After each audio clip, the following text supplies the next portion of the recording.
Bismillahirrahmanirrahim. Assalamualaikum warahmatullahi wabarakatuh. Alhamdulillah wassalatu wassalamu ala Rasulillah wa ala alihi wa sahbihi wa man walah. Wa la haula wa la quwwata illa billah. Rabbi shrah li sadri wa yassir li amri wahlul 'uqdatam min lisani yafqahu qawli. Amma ba'd. Kaifa halukum? Sabahul khair. Alhamdulillah. Kita masih dipertemukan oleh Allah Subhanahu wa taala pada hari Selasa ini. Semoga kalian tetap dalam keadaan sehat dan jaga kesehatan kalian. Kurangi main di luar ya.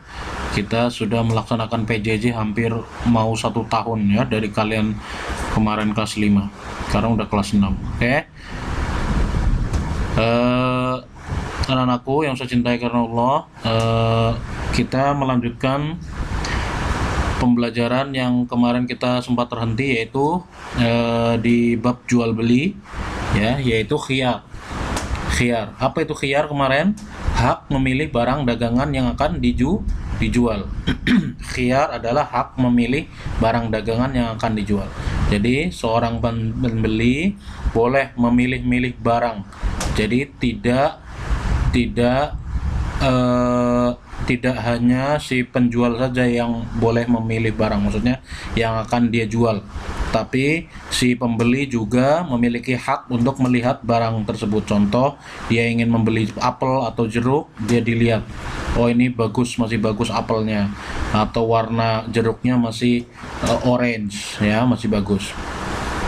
Lalu hikmah atau pelajaran yang bisa diambil dari diperbolehkannya khiyar, yaitu agar kedua pihak siapa aja, penjual dan pembeli, tidak menyesal karena pilihan barang dagangannya. Ya, jadi nanti kalau udah di rumah, kalau nggak sudah dibeli, maka dia tidak akan menyesal. Nah, ini selaras atau sejalan dengan hadis Rasulullah sallallahu alaihi wasallam, al-bayyi'ani bil khiyar ma lam yatafarraqa, fa in sadaqa wa bayyana burika lahumā fi bay'ihima, wa in katama wa kadzaba muhiqat barakatu bay'ihima. Al-bayyi'ani bil khiyar, dua orang pembeli dan penjual itu boleh melaksanakan khiyar ma lam yatafarraqa, sebelum berpisah ya, sebelum mereka berpisah, maksudnya pembeli dan penjualnya berpisah, tidak sudah terjadi transaksi. Fa in sadaqa wa bayyana burika lahumā fi bay'ihima, apabila terjadi atau di dalamnya ada kejujuran dan kejelasan barangnya, maka Allah akan menurunkan barokah di jual beli mereka. Tapi sebaliknya, wa in katama wa kadzaba, dan apabila ada yang disembunyikan atau ada kedustaan di dalamnya, maka Allah akan tarik barokah jual belinya.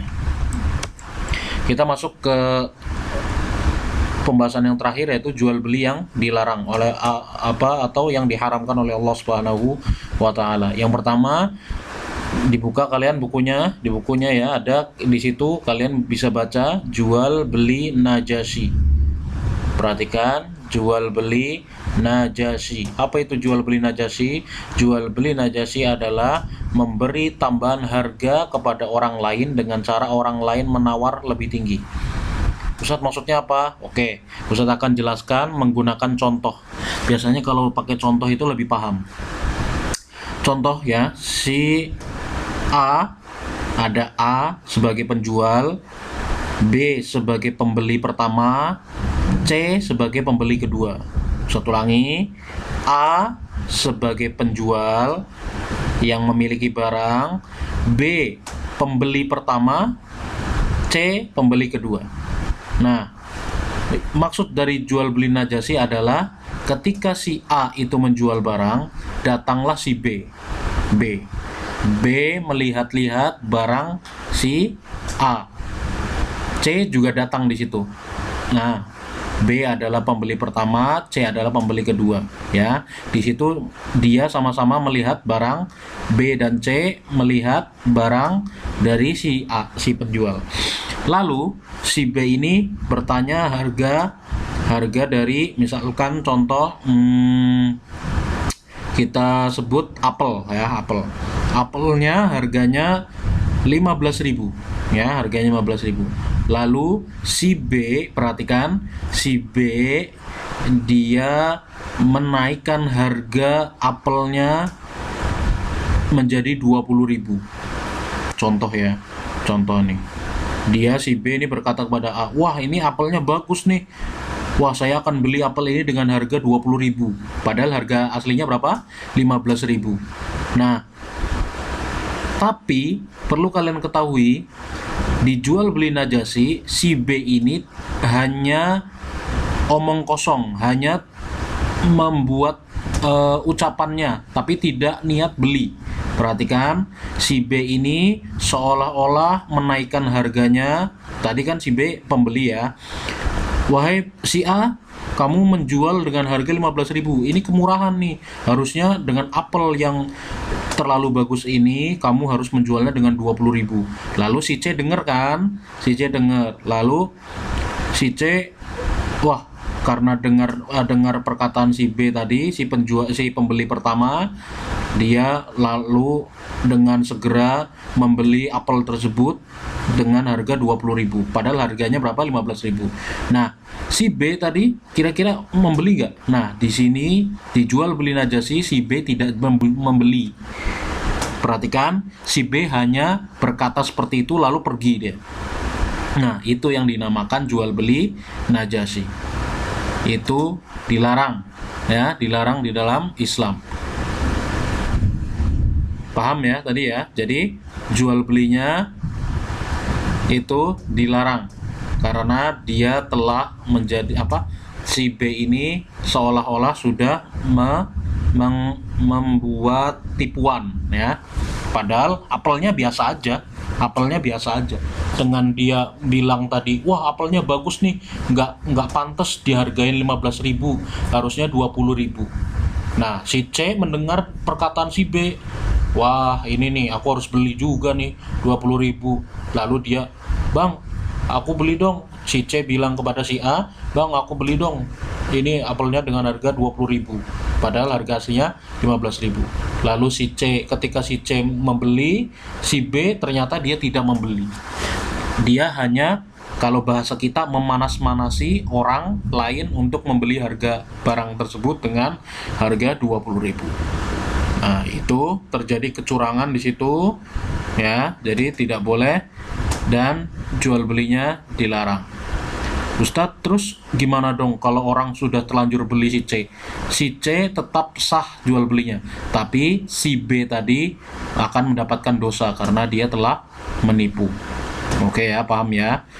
Perhatikan tadi, kalau C tidak haram barangnya karena dia membeli dengan uang. Sah dia. Apelnya halal, tapi si B apabila dia bekerja sama dengan A apalagi, maka dua-duanya mendapatkan dosa. Paham ya? Apabila yang belum paham boleh tanya ke Ustadz. Oke? Jangan sampai nggak paham kalian. Ustadz sudah memberikan contoh. Itu jual beli Najasyi yang dilarang.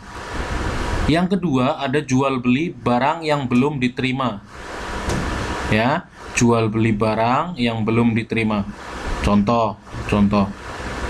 Ini jual beli barang yang belum diterima, uangnya udah ada. Ya, perhatikan. Tapi barangnya belum jelas. Ya, barangnya belum jelas apa itu. Ya, dan belum diterima. Masih dalam keadaan gambar.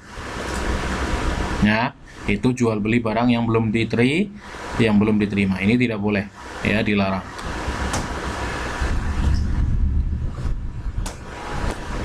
Selanjutnya, jual beli ainah. Ini tulisannya INAH, tapi di dalam bahasa Arab ain, ya sukun, nun tak marbutah, ainah. Yaitu ini yang ketiga yang tidak boleh yang diharamkan, yaitu menjual barang kepada seseorang dengan menunda pembayaran atau angsuran, lalu dia membeli barang tersebut dengan harga yang lebih murah.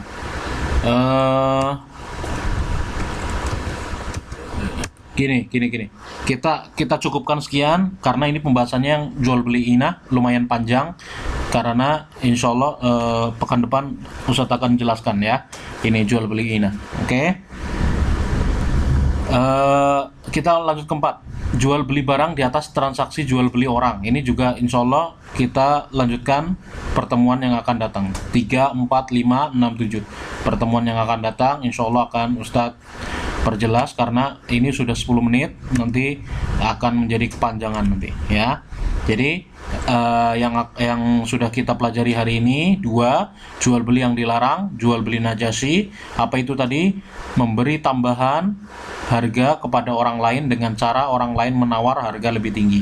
Tadi maksudnya tadi udah Ustadz kasih contoh ya. Kalau yang belum paham boleh tanya ke Ustadz, oke? Boleh tanya ke WhatsApp Ustadz, oke? Yang kedua, jual beli barang yang belum diterima. Tadi contoh, uangnya ada tapi barangnya masih dalam bentuk gambar atau masih dalam bentuk angan-angan. Ada di sana barangnya, ada tapi belum jelas. Oke? Seperti itu aja ya. Barakallahu fikum. Wassalamualaikum warahmatullahi wabarakatuh.